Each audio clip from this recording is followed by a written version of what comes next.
How to make emergency call on Android without unlocking.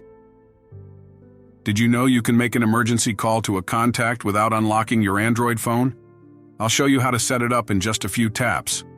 Hey everyone, welcome back to your channel, where we share tips that can help you stay safe and make your life easier. In today's video, we'll walk through how to set up an emergency contact on your Android that you can call without even unlocking your phone. Let's get started. First, open your phone's settings and scroll down to find the Safety and Emergency option.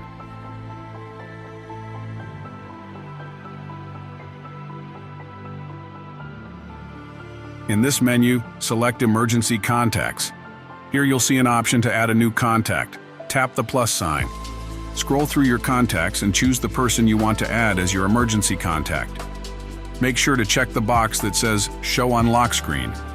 This way, your contact can be accessed without unlocking the phone in case of an emergency. And that's it. Now your emergency contact is ready and visible on your lock screen, so they can be reached even if your phone is locked. A simple but potentially life-saving tip.